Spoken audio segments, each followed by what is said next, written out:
16h passées de 28 minutes, fidèles et aimables téléspectateurs de la média Business Télévision. Sur certains que vous êtes déjà là devant vos postes téléviseurs pour suivre votre émission sportive, votre programme de chaque jeudi vers les après-midi qui est présenté par moi, votre humble serviteur Djouroua John. MB Sport d'aujourd'hui. Nous allons parler des éliminatoires de la CAN Maroc 2025. On doit se poser la question, est-ce que la RDC est déjà prêt et pour la qualification avant la fin de la phase de poule. En même temps, si nous parlerons de ce tournoi zonal UNIFAC, nous parlons le pas plus 20 de la RDC. Pendant que nous sommes là, il y a le match de la finale qui se joue entre les Léopards de la RDC, entre le Congo, Brazzaville. Déjà, la RDC mène par 1-0, le but de Tony, vraiment une très belle but marqué par Tony, mais jusqu'à la fin, on va vous fixer les soldes de la fin, mais quand même, déjà la RDC mène par 1-0, mais nous parlerons de leur parcours. Déjà, merci à mes confrères qui sont sur ce plateau. La RDC mène par 2-0, mais nous parlerons beaucoup plus sur leur parcours dans ces tournois de l'UNIFAC. En même temps, on va en finir avec la Ligue nationale de football 2024-2025, attente et diffus avec ces deux analystes qui sont sur, ces journalistes et analystes sportifs qui sont sur ce plateau. Je vais commencer vers ma droite pour souhaiter bon après-midi à Richard Amadi. Merci John, bon après-midi à vous aussi, bon après-midi à tous les téléspectateurs de Ambi Télévision. On est là pour analyser les sports, on est là pour parler sport et ils n'ont qu'à prendre des stylos, ils vont noter tout ce qu'on va dire ici. Déjà, vos impressions par rapport à... Vous revenez encore un peu dans notre plateau. La dernière fois, c'était vers le début de l'année comme ça. Vers avril. Ça fait belle lurette que je suis ici. Je le dis toujours, Ambi c'est la maison. On sera là dès que possible, dès que le moment va être possible, on est là. Et c'est la maison, on ne cessera pas d'être là. Voilà, on ne cessera pas d'être là. À ma gauche, il y a Percy Diata. Merci. Bon après-midi à toi, que j'appelle communément grand prêtre John. Et bon après-midi aussi à Richard. C'est pour une première sur un plateau de télé et je pense que c'est une personne que je suis de loin. Et voilà, j'aimerais le féliciter aussi pour tout ce qu'il fait. Et voilà, je dis aussi comme ça bonjour et bonsoir, ça dépend de l'heure à laquelle les gens qui nous suivront vont regarder cette émission. Et je pense qu'on est là pour analyser, pour parler sport au grand complet. Voilà, je commence directement avec vous. Nous parlons des éliminatoires de la CAN Maroc 2025. La RDC déjà qui s'apprête à jouer double confrontation qui va la reposer avec la Tanzanie. On a tous vu la liste publiée par Sébastien Desabre. Quelle a été votre analyse? Je pense que Sébastien Desabre a fait ce qu'il devait faire. C'était de sélectionner les joueurs dont certains sont des habitués de la sélection. Et voilà, il a fait avec le joueur dont la plupart, il les avait déjà sélectionnés lors de la première ainsi que la deuxième journée qu'on a joué face au Sélie national de la Guinée ainsi que l'équipe éthiopienne. Et voilà, simplement saluer les retours de William Balukisha et ainsi que Silas Kantompa. Mais c'est une liste bien faite parce que une sélection, on sélectionne le meilleur du moment, le joueur qui excelle dans leurs clubs respectifs. Et il n'a que fait avec nos meilleurs du moment. Et je suis un peu dépité de ne pas voir Cédric Bakambu qui est revenu, bien que ça pourrait être assez tôt, mais c'est un cadre de la sélection. Le faire intégrer dans l'équipe, ça va encore lui donner de la confiance. Et pourquoi pas sélectionner aussi Yannick Yala Bolassi qui fait de très bonnes choses avec son club de Guizima en série A brésilienne. Et voilà, sans de décision du coach, c'est lui qui décide, parce que lors de la dernière confrontation qu'on a affronté les séries nationales ici à Kinshasa, j'étais à la conférence de presse, je lui ai posé la question, est-ce que la page Yannick Bolassi dans le livre de Sébastien Desabre était rapidement tournée? Il m'a dit oui, parce que il essaye depuis qu'il est venu dans cette sélection de travailler sur un effectif, et Yannick Bolassi c'est quelqu'un qui a déjà fait le pluie et le beau temps, et il faut déjà passer le relais à d'autres personnes aussi de faire de même que lui. Voilà, c'est une très bonne sélection avec des très bons joueurs et qui t'a aidé confirmer sur le terrain, bien qu'on parle de la liste, pas encore de la rencontre. Si on parle de la rencontre, là, j'aurais encore à dire des choses. Alors Dylan, Erkito, vous allez juste nous aider, nous illustrant cette liste publiée par Sébastien Desabre, Richard Amadi, Percy Diata est un peu dépité en voyant la présence, en parlant de l'absence de Cédric Bakambu. Il a aussi signalé le retour de Baluchuka et il est aussi trop stupéfait de voir aussi l'absence de Bon, déjà, Diata, je pense que ces plateaux, ça va chauffer, ça commence déjà bien, ça commence très bien. Ça commence très bien. Bon, comme on le dit, les choix, c'est par rapport à chaque personne. Mais moi, je ne suis pas de cet avis, je ne suis pas de ceux qui pensent qu'il y a des gens comme des Yannick Bola, si je rajoute dans ce lot des Gaël Kakuta qui ne sont plus les bienvenus dans la sélection, selon moi. Je suis sûr que, en revenant déjà par la question d'origine qui est celle de savoir par rapport à la liste au complet, je dis que déjà la liste, les coachs sélectionneurs, Sébastien Desabre, il est sur la continuité. Il avait dit lui-même qu'il travaille sur un groupe de gens. Ces groupes de gens ramènent à ce que le coach puisse travailler sur des personnes et fixer petit à petit qu'il faut entrer, qu'il faut sortir. Parce qu'il faut se dire que l'intégration des binationaux, c'est pas facile. Mais aujourd'hui, on voit qu'il y a plusieurs binationaux qui arrivent. Vous avez vu Touanzebe qui est arrivé, il s'est installé maintenant sur le point droit, même si c'est un axeur. Ça veut dire que ça demande que, quand on dit un groupe, c'est pas forcément seulement l'aspect du terrain. Ce sont aussi des aspects qui sont hors terrain, qui jouent sur le fait de l'effectif. Quand on a des joueurs, il y a des joueurs qui peuvent venir et puis détourner tout ce qui se passe au sein de la sélection. Nous avons vu cela.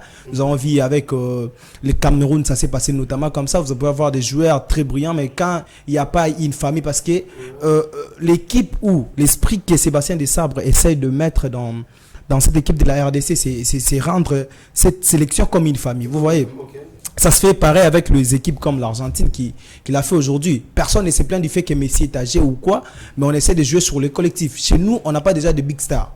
Là, on devait se le dire, dans cette sélection, on n'a pas de big stars. Auparavant, on jouait avec Cédric Bakambu comme la star de l'équipe nationale. Mais là, vous comprenez que tout le monde joue pour les maillots. Et pour moi, la star de l'équipe nationale maintenant, c'est les sélectionneurs Sébastien Desabre. Et avec lui, on lui fait confiance, avec ces groupes qu'il essaie de mettre tout le monde au parfum, tout le monde puisse être ensemble et faire une véritable famille, où on voit des retours. On a vu, il y avait des conflits sur Kantopa. Imaginez-vous que dans un passé plus proche, et que ces genres de dossiers de Kantopa puissent paraître avec cette équipe nationale, ça allait être beaucoup de crises, ça allait être beaucoup de choses. Mais aujourd'hui, vous avez vu avec l'allure auquel les coachs a géré ces conflits.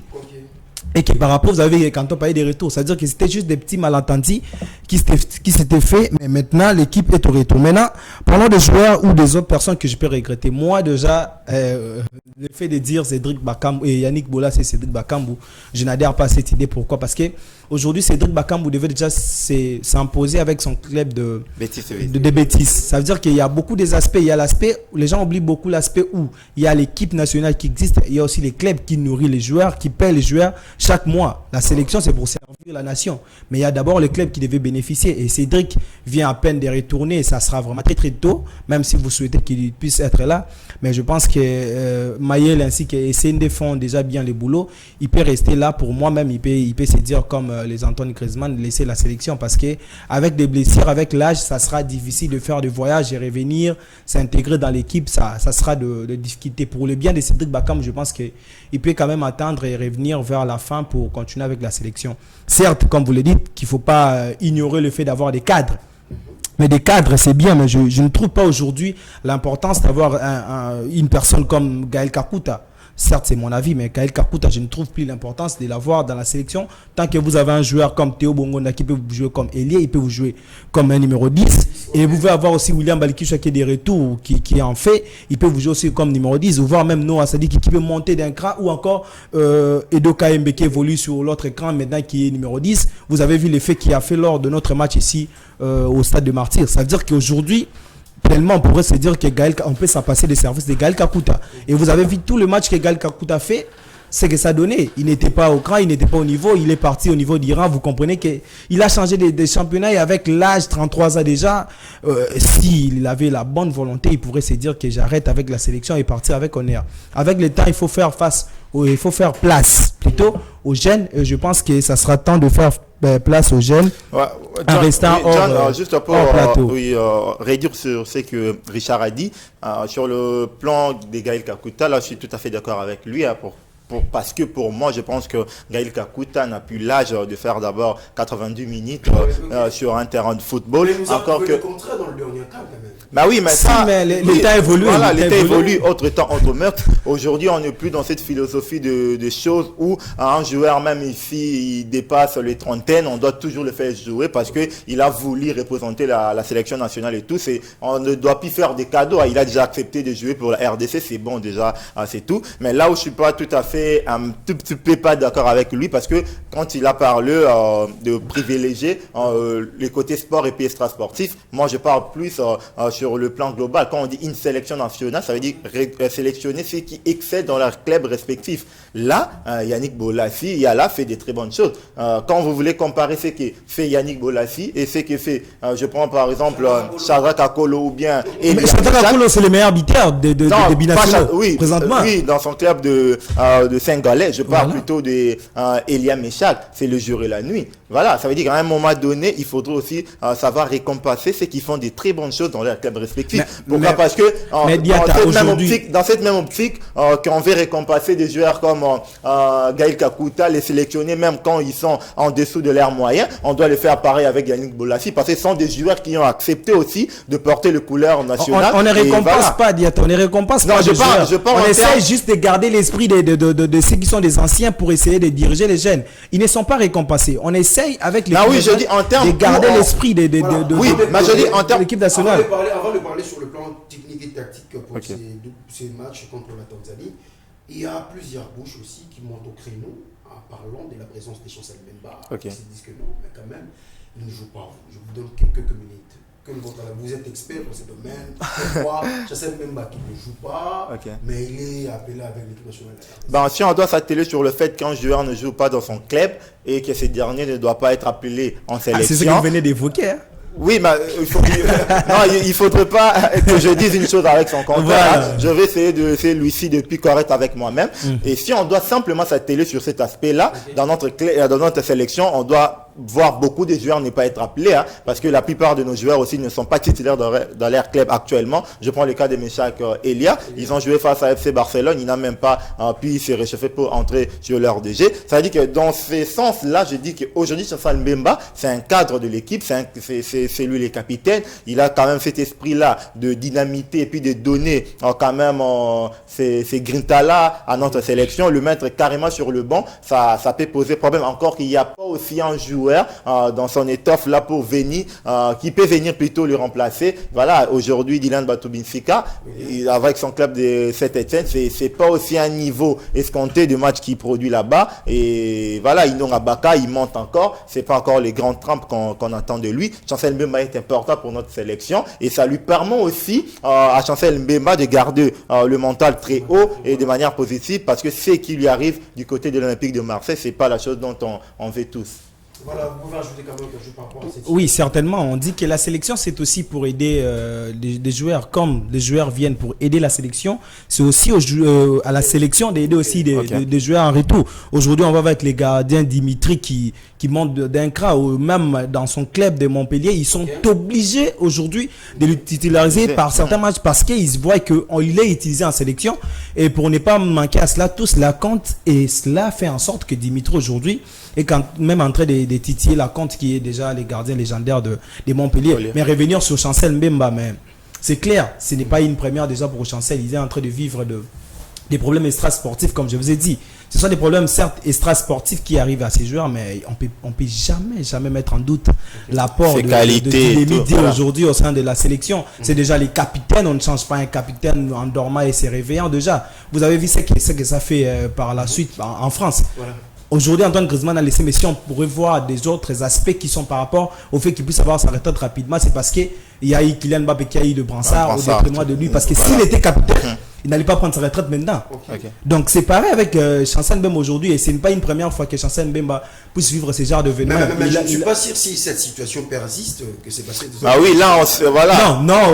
Ça va persister certainement parce qu'il n'arrive pas à trouver de solution avec Marseille. Les joueurs veulent en sorte qu'il puisse finir son contrat comme il a eu à le faire dans le passé. Avec Porto. Avec Benitez qui était arrivé et qui ne voulait plus qu'ils puissent jouer même au niveau de Crystal Palace quand ils étaient en deuxième division. Crystal Palace, même Newcastle, oui. voilà, merci. Avec Benitez. Oui, Raphaël Mais par Benitez. après, il était revenu et il était en forme. Ça veut dire que c'est aussi ça, lui donner ce mental-là de se dire qu'il peut apporter quelque chose. Donc, lorsqu'on verra que sur le terrain, Chancel Bema n'apporte plus, on sait qu'on a des réserves. Twanzebe ou encore Batuluki, ça peut venir pour pallier à ces problèmes-là. Mais ce que tu as dit, c'est très important. À la durée, si cette situation perdure, on sera obligé de s'en passer de lui, hein, parce que nul n'est éternel. La sélection, c'est pour tout le monde. Aujourd'hui, on l'accorde encore ce bénéfice des doutes, mais si ça continue comme ça, passer toute une saison sans jouer un match officiel dans son club, ça sera pour lui compliqué de venir en sélection, d'être titulaire. Je confirme qu'il sera titulaire, peu importe le temps que ça durera. Bah oui, mais encore que les sélectionneurs veulent à tout prix aider le joueur. Alors, la sélection. dans cette optique-là, voilà, j'adhère quand même. Voilà, nous quittons la liste, mais nous restons toujours dans ces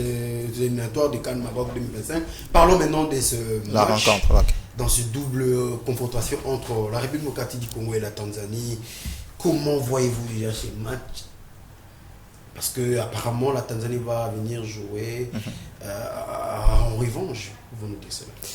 Bah, un tout petit peu, mais après, je pense que cette équipe tanzanienne, c'est une sélection qui nous réussit quand même pas mal, bien que lors de la dernière CAN, on a fait un match ni d'un but partout, mais si on va sur base, on se base sur notre palmarès, les confrontations qu'on a eu à jouer face à cette équipe, aussi, voilà, c'est une équipe qui nous réussit quand même bien, mais après, on a un effectif pour faire face à cette équipe tanzanienne, hein, voilà, je pense qu'aujourd'hui, la sélection qu'on a, avec des joueurs qu'on a, avec la qualité intrinsèque de ces joueurs-là, c'est pas l'équipe tanzanienne qui va nous faire énormément peur, mais après, c'est à nous aussi d'être sérieux sur le terrain, de essayer de produire un bon jeu qui va produire des résultats après, parce que moi je reste toujours dans mes idées de se dire que quand on produit du beau jeu, c'est synonyme aussi de victoire, mais le plus important c'est de gagner les résultats qui comptent avant tout. Et voilà, comme on dit, tu connais les dictons, peu importe le prix du flacon pourvu qu'on ait une l'ivresse. L'essentiel c'est de gagner du match, mais la manière de gagner ces rencontres-là doit compter aussi. Je pense que si on gagne déjà ici le 10, et on n'aura qu'à aller confirmer du côté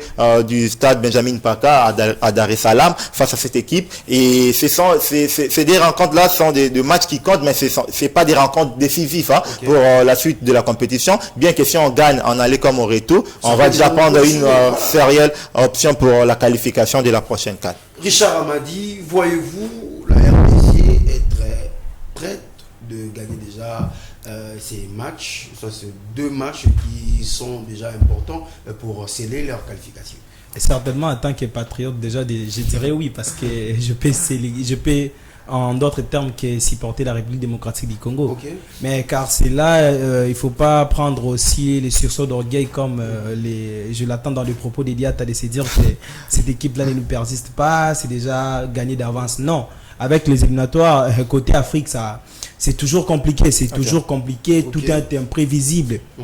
Vous avez vu le Nigeria perdre dernièrement. Ça veut dire qu'il faut être juste concentré et continuer dans cette augure que l'équipe nationale détient. Ça veut dire qu'on est dans une phase où l'équipe nationale continue de gagner et ça ramène de la confiance. Et cette confiance, on devait utiliser cette confiance en nous pour que l'équipe nationale puisse continuer comme ça et gagner tous les matchs qui vont arriver. Je ne pense pas que l'équipe de Tanzanie sera très difficile, mais c'est une équipe qui est très physique. Alors avec des équipes physiques qui peuvent vous imposer leur rythme et par après vous succomber à cela et vous faire jouer dans des faux rythmes. Tant qu'entraîneur, vous connaissez ce que ça vaut quand vous avez des équipes de telles équipes en face et que par après vous n'arrivez pas à faire de la créativité ou encore chercher à passer ces équipes là rapidement, ça sera difficile. C'est-à-dire que c'est un match qui sera très difficile. C'est encore de voir à quel pion pistonner dans le terrain pour essayer de jouer les manœuvres des Tanzaniens, parce qu'ils viendront certainement pour nous mettre de la résistance et nous, comme on est déjà favoris, on devait à tout prix sceller cela sur le terrain. Alors, mais je pense que le match le plus difficile qu'on va jouer face à cette équipe, ça sera ici à Kinshasa. Parce qu'ils viendront faire quand même le Doro, c'est-à-dire rester sur l'air camp, et ça sera à nous de produire du jeu, jouer sur des attaques placées. Mais en retour, je pense que ça dépendra aussi du résultat qu'on va faire au match aller. Mais quitte à nous d'être sérieux, je n'ai pas dit que je suis trop confiant qu'on va battre cette équipe assez facilement. J'ai simplement dit que la sélection tanzanienne, c'est une sélection qui nous réussit quand même pas mal. Et c'est aussi important d'avoir cet ascendant psychologique sur l'adversaire. Je pense que les Léopards ont ça. Alors, essayons un peu de parler avec cette concurrence qui est très rude en parlant des avant-centres à l'équipe nationale de RDC. Il y a Samuel Essendé qui ne sort pas de mauvais matchs avec son club. Okay. Il y a Fiston Kalamael, à chaque fois qu'il est sur le terrain, il marque le but. Et il y a aussi la présence de Simo Banza qui vient afin de faire un doublé avec son nouveau club. Quel est le numéro 9 que Sébastien peut utiliser? Quelle est le stratégie? Parce que moi, en tant que journaliste, parfois je manque de choix. Vous, comment voyez-vous? Quel est le choix que Sébastien peut faire pour gagner ces démarches, soit pour mieux se positionner encore dans cette éliminatoire de Calma? En vue de ce que ce joueur-là produise plutôt dans leur club respectif, c'est très bon d'avoir ce problème des riches. Hein. Vous savez, quand vous avez beaucoup de chemises, beaucoup de pantalons, quand vous voulez sortir, vous savez pas quoi mettre et tout, c'est toujours important. Aujourd'hui, Simo Banza réussit à nouveau à marquer avec son équipe de Transasport et c'est une très bonne chose. Il a marqué même un doublé. Samuel Essendé qui avait marqué avant de couper son carton rouge, bien qu'ils ont perdu, mais il avait quand même aidé son équipe à réduire le score. Et voilà, avec Fiston Kailala, ce qu'il a fait à la paire du Rwanda lors de la double confrontation contre pour le deuxième tour qualificatif de la Ligue des champions africaine. Ça veut dire qu'on a quand même des joueurs dans les clubs respectifs qui excellent, qui font des très bonnes choses, mais quitte maintenant à Sébastien Desabre de savoir comment les utiliser en équipe nationale. Encore que la sélection a une autre réalité que le club, là il faudrait pas l'oublier. Olivier Giroud ne réussissait pas trop dans son club, mais quand il venait en sélection, Deschamps faisait confiance à ce dernier, il était toujours titulaire. Et je pense qu'aujourd'hui, à l'allée où vont les choses, je pense que le code doit faire toujours avec Samuel Essendé. Et voilà. Et ce que moi, ça me fait quand même mal de voir Simo Banza perdre un peu sur le plan hiérarchique. Hein, parce qu'après Cédric Bakambu, c'était évidemment Simo Banza, mais il n'a pas réussi à convaincre. Et il y a Samuel Essendé qui est venu sur le plan hiérarchique, dépasser même Fiston Maele Kalala. Aujourd'hui, c'est lui le titulaire indiscutable. Voilà, les coachs lui font confiance, quitte à lui aussi de produire de bonnes choses. Voilà, ce qu'on attend de lui, c'est déjà de marquer son tout premier ou bien sélection. Richard Amadi, Samuel Essendé qui ne marque pas, mais il est toujours titulaire. Fiston Kalamael, lorsqu'il fait ses entrées, il marque toujours. Mais Sébastien Desabre pour faire, Essendé, il laisse Kalala et Simo Banza sur le banc de touche. Si c'était un amour, j'allais dire que Il a amouré de lui. il y a le cœur a ses raisons, que la raison ignore tout ce qu'il me dit pour essayer de démystifier cela. Mais enfin, s'il faut revenir sur le football, on devait se dire qu'on devait s'atteler sur ce que le sélectionneur veut en tout cas. Parce que il y a beaucoup des aspects que nous, journalistes, de fois, nous ne prenons pas en compte. Je pense que John est le mieux placé entre nous de savoir cela. Il y a des choses que les entraîneurs demandent aux joueurs de faire, des efforts, ainsi que de rôles à remplir sur les terrains. Et ces joueurs-là, il y a peut-être pas tous les joueurs qui les font pareillement. Vous allez voir peut-être un Fiston Maele que je suis fan, mais quand il faut faire la pressing, il ne fait pas de la même façon qu'Essendé. Essendé peut te faire de la pressing du début jusqu'à la 70e minute. Vous voyez qu'Essendé toujours, au fur et à mesure, il peut descendre, faire des attaques, les tout et tout. Vous comprenez que si le coach sur ce plan-là, il est satisfait, eh ben, c'est Essendé qui sera toujours là. Quand le coach se dit que j'ai un rôle, je te dis, messieurs, toi, tu vas faire ça, tu fais ça, et que le joueur remplit, tant que vous criez là-bas, c'est pas son problème. Il sait déjà qu'il y a un joker qui est Fiston Kalamael qui entre et il marque pour pallier lorsque Essendé est fatigué. Essendé vient, il fatigue les défenseurs. Vous avez vu quand même. Et n'oublie pas que c'est un avant-centre. Quand on te met comme avant-centre, le peuple rwandais c'est de marquer de buts. Je vois Samuel Essendé comme un Dieu merci Mbokani. Il est puissant et tout. Ça reste juste la finition qui va arriver avec le temps. Il faut pas dire cela. Maintenant, parlons sur le plan de l'hiérarchie. Il n'y a pas de hiérarchie en sélection. On devait se le dire. Certes, vous avez il y en a quand même. Il y a des anciens.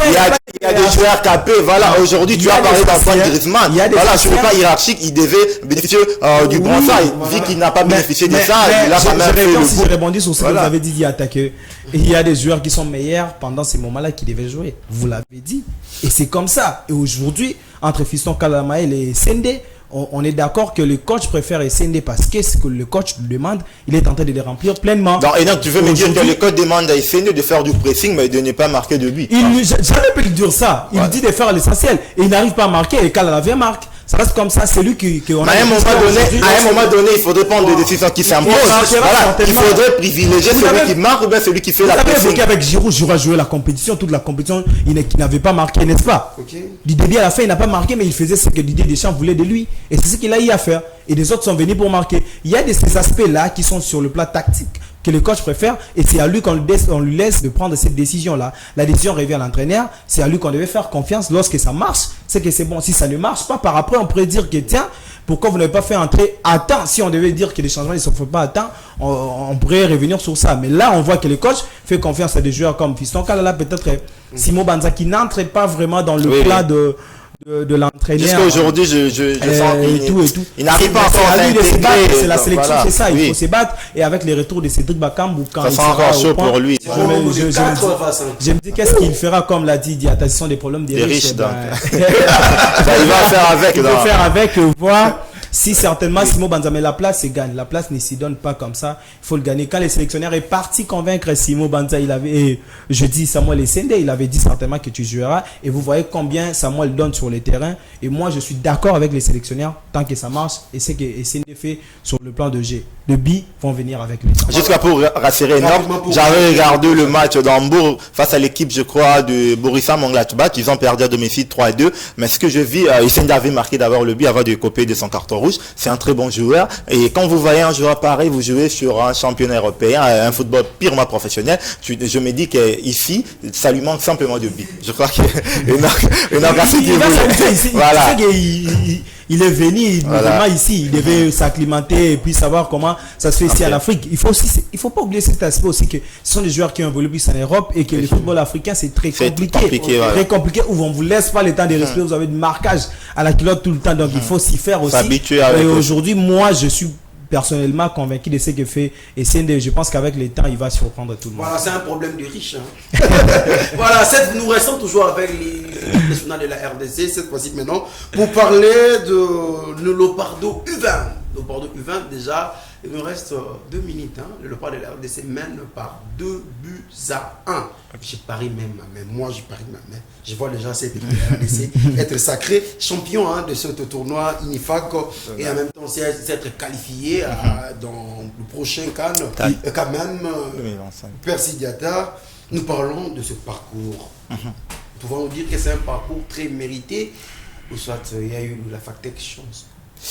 C'est quand même un résultat de manière spontanée. Moi personnellement je m'y attendais pas forcément parce qu'il faudrait dire les choses telles qu'elles sont. Cette équipe est passée quand même par des désillusions. Il faudrait pas oublier la compétition zonale dit Fati Cup. Il faudrait pas oublier les Jeux de la francophonie et il faudrait pas non plus oublier le fait qu'ils se sont déplacés du côté du Congo-Brazzaville. L'objectif c'était de se qualifier. Peut-être ils avaient leur objectif en place, mais ils ne les ont pas dit comme ça clairement. Mais en voyant cette équipe, je me disais personnellement le voir jouer la finale, déjà c'est qualifié. Le fait qu'ils ont battu l'équipe camerounaise, ils se sont déjà qualifiés d'office pour la prochaine CAN U20 2025 du côté du Maroc. Moi personnellement, leur parcours me surprend quand même. Parce que d'abord, ils se sont pas déplacés avec l'effectif au complet. Ça, il faudrait le dire. Il y a eu des problèmes administratifs. Et ce que Guy Boukassa a fait dans cette équipe, c'est quand même à saluer parce que depuis lors, il avait pris le rang de cette équipe. Ça tardait quand même, la mayonnaise tardait à prendre forme. Bien pour nous, ça a pris forme lors de cette compétition zonale parce que c'est une compétition où il y avait beaucoup de enjeux. D'abord, la qualif pour cette compétition qui nous a manqué depuis plus de 11 années déjà. Et c'est important. Mais là, voilà dire que j'étais fort là-dedans pour dire qu'ils vont faire ce qu'ils ont fait. Non, moi je suis impérativement surpris. Comme a dit l'un de musiciens gospel de notre pays, j'étais agréablement surpris de voir d'abord cette équipe battre l'équipe camerounaise. Il ne faudrait pas oublier que l'équipe camerounaise, c'était quand même la meilleure équipe lors de phase de groupe. Ils ont réussi à marquer 7 buts et nous on a perdu face à cette équipe brazzavilloise qu'on est en train de battre lors de cette finale qui se joue à peine. Et je pense que cette équipe Boukassa fait, moi je lui donne d'abord mention spéciale à Guy Boukassa et aux joueurs qui se sont transcendés. On a parlé avec Enoch juste avant de monter ici de Tony Talassi, un joueur qui joue du côté de l'Ange Vert. Voilà. On a parlé d'Ibrahim Atobo, des joueurs qui ne sont pas vraiment très connus du milieu sportif quinois ou bien congolais, mais ils arrivent quand même à faire de bonnes choses. Ils se sont transcendés lors de cette compétition et je pense que c'est une qualification héroïque pour la CAN et puis pour la coupe. Voilà, ça sera simplement ajouter un peu le cerise sur le gâteau. Voilà, là, ce que nous voyons à la télé, hein, c'est le buteur, le premier buteur de Tony Talas. Tony Talas. En même temps, c'est l'image que Dylan nous propose, c'est le match qui se joue maintenant. Là, on avait juste récupéré le premier but marqué par Tony Kalassi. Alors, Richard Amadi, le Leopardo de la RDC, la même question revient à vous. C'est un parcours très mérité. Soit il y a eu de la chance parce que la RDC avait mal débuté cette compétition. La chance, je ne suis pas de ceux qui croient plus à la chance parce que la chance, on la provoque. Okay. Et si cette équipe arrive aujourd'hui, peut-être arriver à c'est ça qu'on dira qu'ils ont provoqué leur chance. La chance, si on disait que la chance c'est pour tout le monde, tout le monde. On va dire que les Congo-Brazzaville a eu malchance. Voilà, donc, la chance c'est provoque et cette équipe, je pense qu'aujourd'hui, ils ont eu peut-être à provoquer leur chance et il est arrivé. Et puis cette chance ne marche pas seule. Il faut avoir du travail, il faut avoir de la réussite et tout ça, ça accompagne pour combiner et faire ce qu'on ne devait pas se dire ou mettre à côté tout ce qui a eu de travail, comme l'a dit de Guibou Kasake. Moi, je ne suis pas encore totalement convaincu de lui, mais je dirais que quand même cette équipe-là a souri et revenir aujourd'hui faire l'histoire et entrer dans cette liste très très très réduite des entraîneurs congolais qui ont réussi à qualifier cette équipe pour l'équipe de I-20 après plusieurs années, comme l'a souligné il y a 11 ans, et il y a que lui et puis le Fongué, si je ne massacre pas les noms, qui a eu à le faire. Le Fombo, voilà. Sans oublier les Français qu'il avait fait en 1989. Et non, en 1989, non, là je pas les noms. Amico, ok. Voilà, qu'il avait fait en 1989. Et pour l'équipe nationale, donc c'est une joie pour nous, c'est une joie de voir déjà ces jeunes comme ça s'est développé. Et pourtant, ce que moi je déplore, ce sont des problèmes administratifs qui ont aidé. Vous allez voir que cette équipe a perdu lors de la première journée. Premièrement, parce que les joueurs, quand ils arrivent, déjà, il y a ces problèmes administratifs dont les autres ne sont pas enregistrés. Ça, c'est un coup déjà qui arrive. Je ne sais pas, les coups arrivent à l'entraîneur ou aux joueurs, mais tout ça, ça joue. Et l'équipe n'était pas déjà concentrée avec ce qu'ils ont eu comme coup de se dire comment il faut changer tout ce qu'il y a eu comme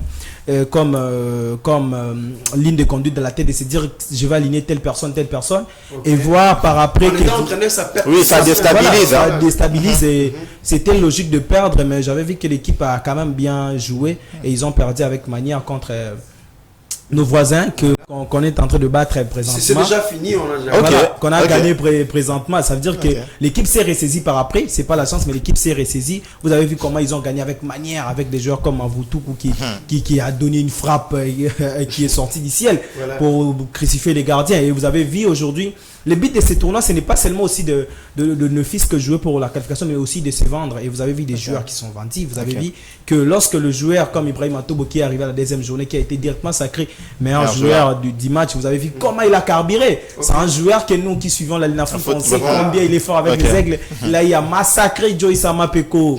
Il a massacré Ibrahim de tout puissant.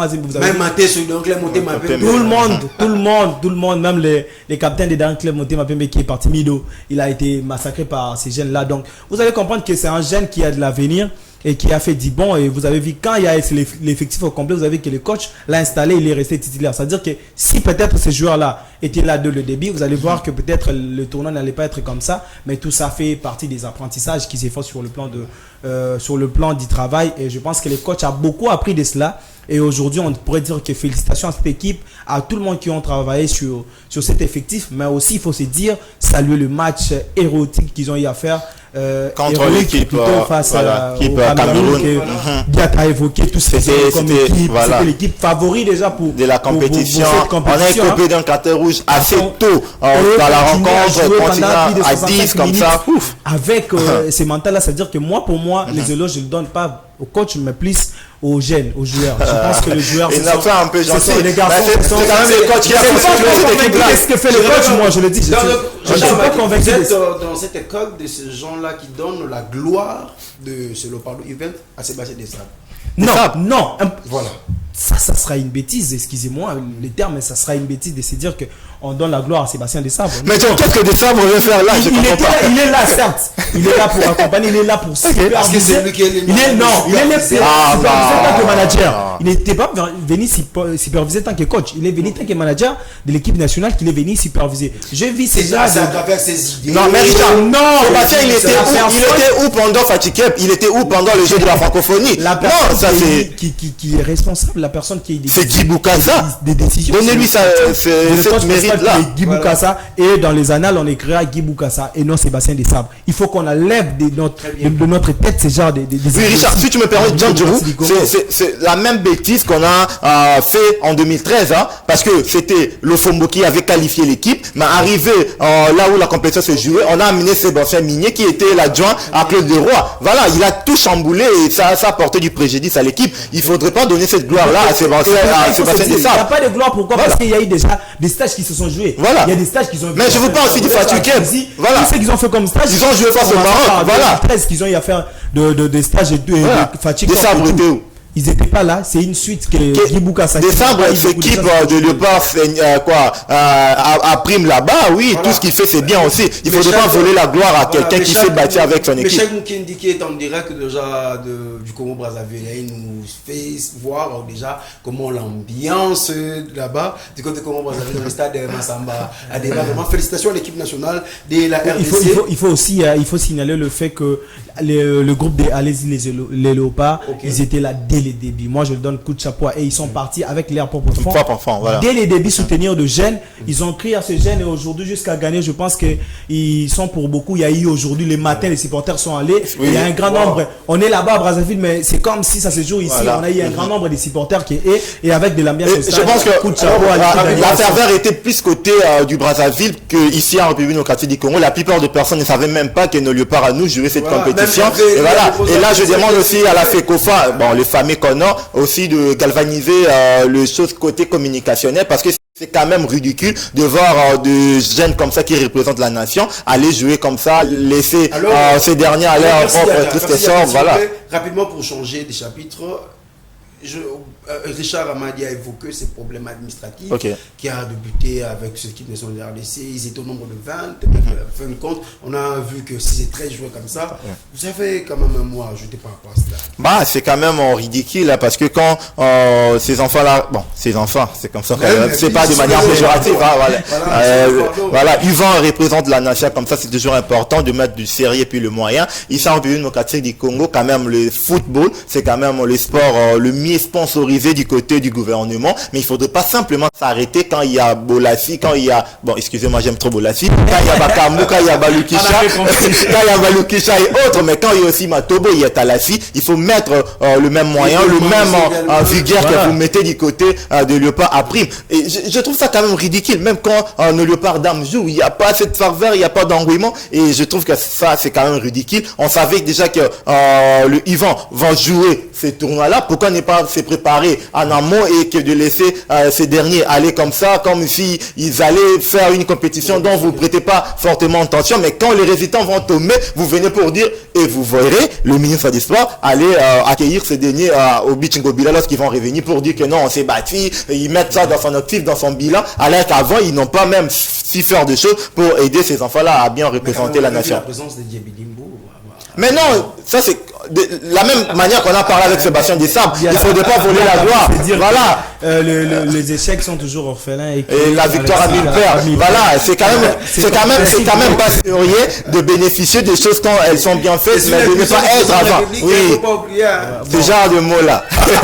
John, si il faut rebondir sur cette question, c'est normal en fait. On peut pas empêcher cela.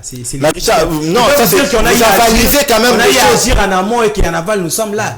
Ils peuvent le dire parce que ils ont eu à financer ces jeunes, ils sont logés. On n'a pas eu de problèmes sur le plan des primes. Sur ce plan-là, on devait se dire aussi qu'ils méritent quand même d'avoir des primes. Non, il y a encore un problème. Moi, je n'ai pas encore entendu des problèmes des primes. En fait, je ne veux pas parler de manière officieuse, mais moi, mes câbles m'ont dit que ces garçons-là n'ont reçu aucune prime jusque-là. Simplement les frais de déplacement.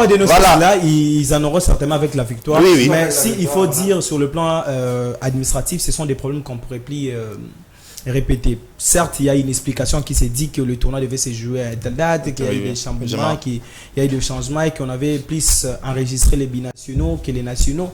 Mais cela n'exclut pas que l'administration puisse être parfaite, parce que si l'administration avait traîné de ne pas trouver des solutions, on n'allait pas voir des joueurs comme Ibrahim Matobo être en œuvre et faire ce qu'ils ont eu à faire.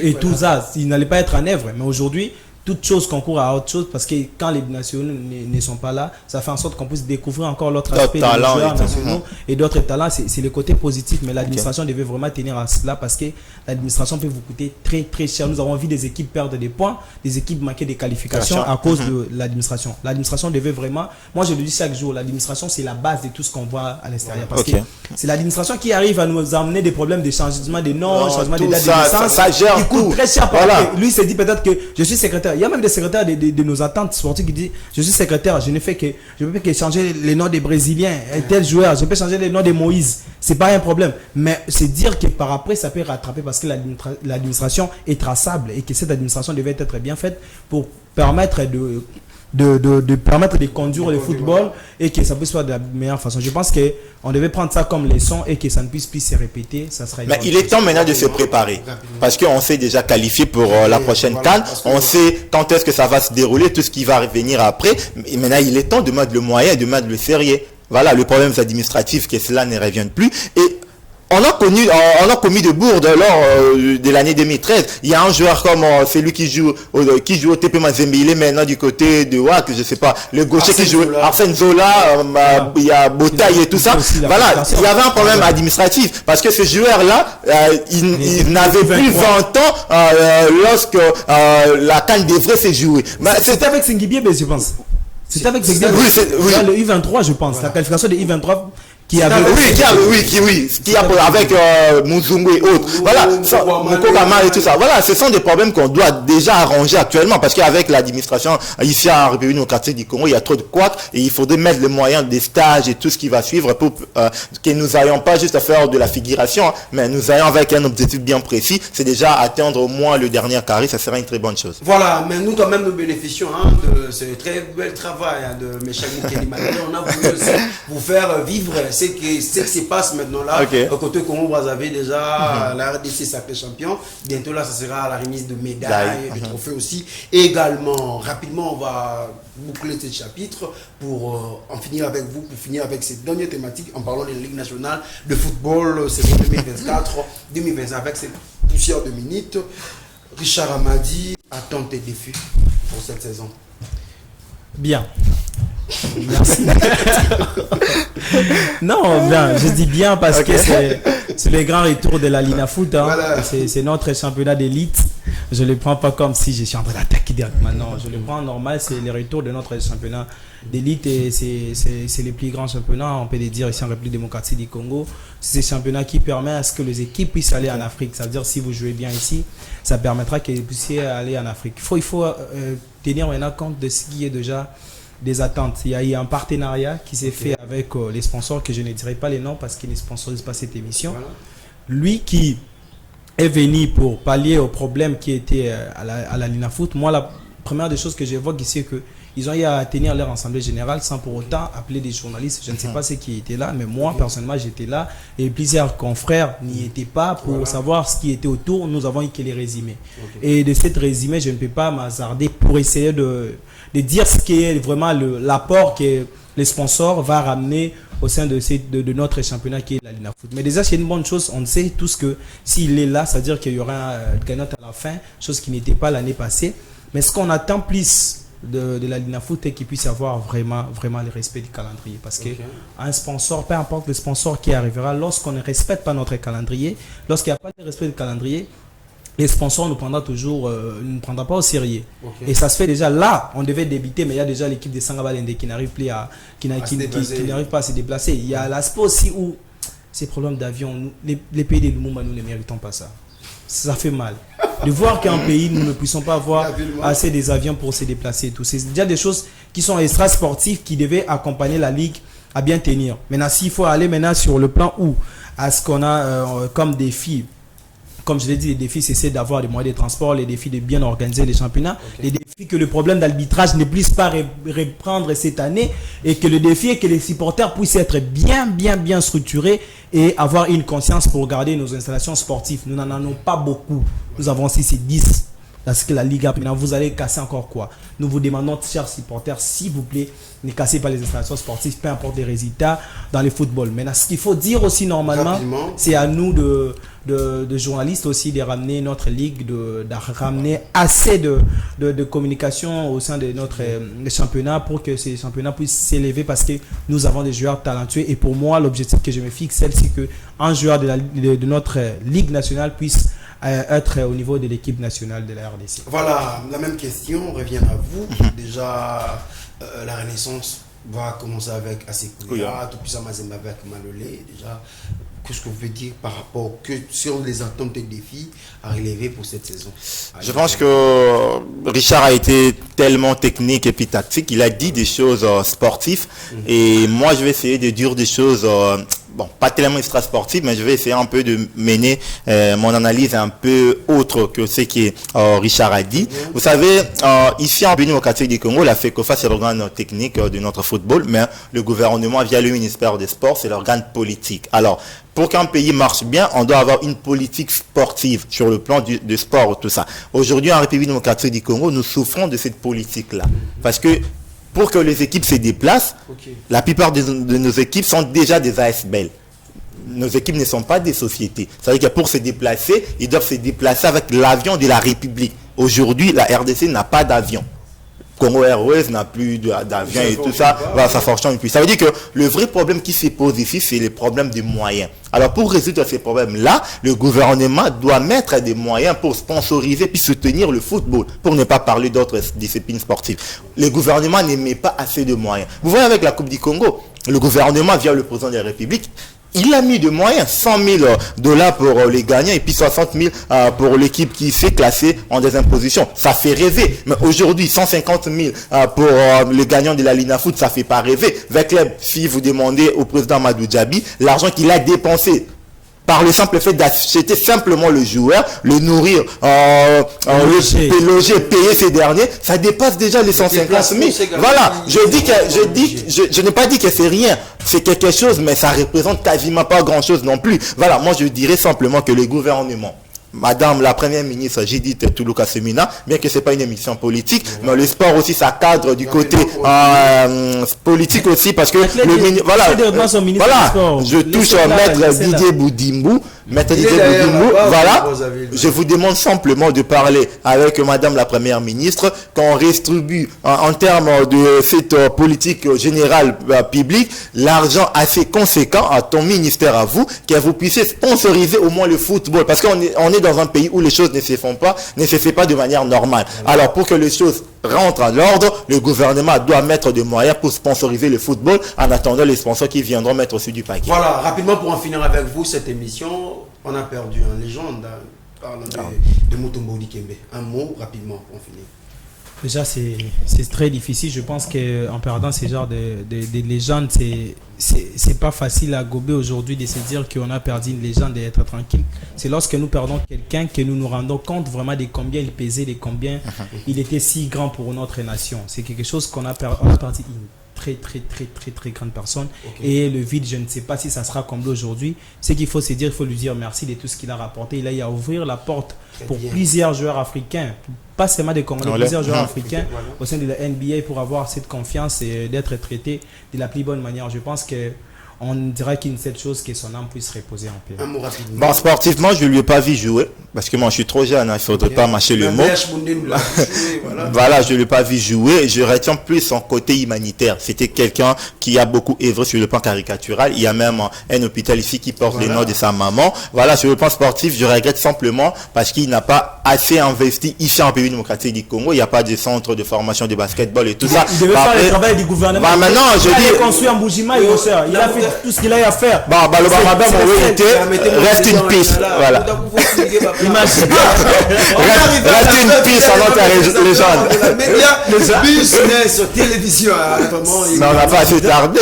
Il y a encore des choses à dire sur cette fameuse Ligue 1. Ça dépend de toute une émission. Là, vous avez raison. On peut révéler toute une émission. Votre humble serviteur, Jouroua John, ça a été toujours un plaisir de vous tenir compagnie. Merci à Richard Amadi. Merci aussi à Percy Diata et aussi merci à toute cette grande équipe technique qui m'ont accompagné cet après-midi. On va se retrouver avec vous déjà le jeudi prochain, si Dieu nous prête. Au revoir. John,